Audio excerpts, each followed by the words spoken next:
Inona ny teny fanomezan'ny toki-tena sady mampahery no mampitraka indrindra?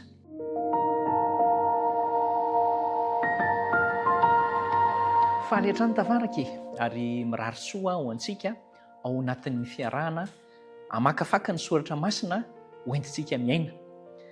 Inona ny teny fanomezan'ny toky tena mampahery indrindra, fa raha tsy izay izany dia tsy mampahery kokoa ny hafa. Andeha isika andinika an'izay hivavaka isika.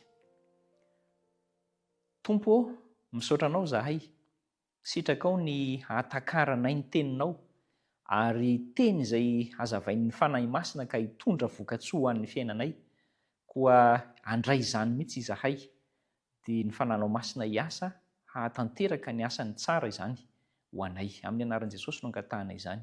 Amen. Ny raim-pianakaviana ao anatina tokantrano manome toky ho an'ny zanany momba ny fiahiny, fitsinjovany, famelomany. Ny renim-pianakaviana ihany koa manome toky ho an'ny zanany sy ny ankohonany fa hikarakara. Fa indraindray isika mbola tsy afa-po amin'izany. Misy olona ny olon-tiana mety manome toky ihany koa fa tena ho tia mandramaty eo isika na mandrakizay araka ny fomba fiteny.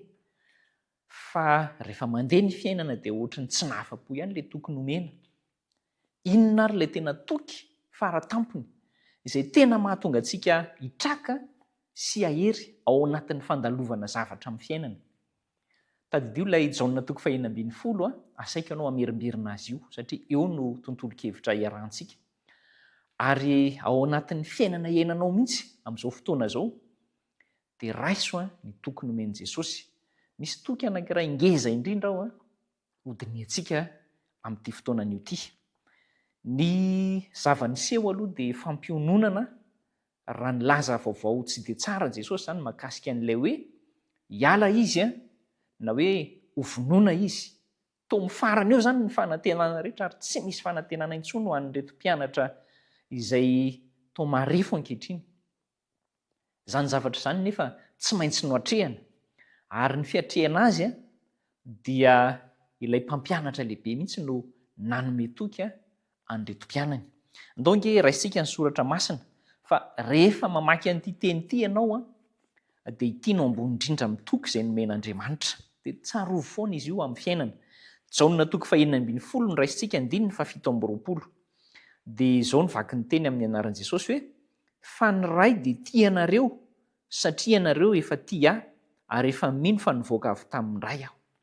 Mba azontsika ve izany? Tiantsika ny ray. Ary tena marina izany. Tahaka an'ilay ohatra Josefa sy Davida sy Joba sy ny sisa dia tena tiantsika ny ray. Ary izay fitiavana izay dia efa toky. Fa miaraka amintsika foana izy ao anatina fotoan-tsarotra. Ilay lalovantsika ankehitriny amin'izao fotoana izao mihitsy. Na ilay zavatra mbola hiseho rahampitso sy amin'ny ho avy. Dia tiantsika ny ray ary tena miaraka amintsika foana izy. Nampiany Jesosy ohatra mazava tamin'ny fiainana izany dia andao nge vakiantsika ny 2:30. Izao no voalaza ny soratra masina. Indro avy ny andro, eny efa tonga izay elezanareo samy ho any amin'ny azy avy ary ilaozanareo irery aho kanefa tsy irery aho fa ny ray no ato amiko. Io ilay izy. Andao tadidiana fa rehefa tonga amin'ny fotoan-tsarotra dia ohatry ny hoe tsy misy miraharaha ianao. Ary mety mieritreritra azy ianao hoe iza tsy misy olona mba mahazo micomprendre hoy isika ao anatin'izao zava-misy ainako izao. Manome tsiny daholo ny rehetra. Fa i Kristy dia nanome ohatra tsara indrindra amin'ilay toky fa na dia lasa aza ny olona rehetra dia hoy izy hoe ny ray dia ato amiko. Ary io ilay hoe ny ray dia tiantsika. Miaraka amintsika izy na dia tsy hitantsika mivantana aza ny vokatra izay eo amin'ny fiainana. Andao apetraka ao an-doha foana fa tena tiantsika ny ray.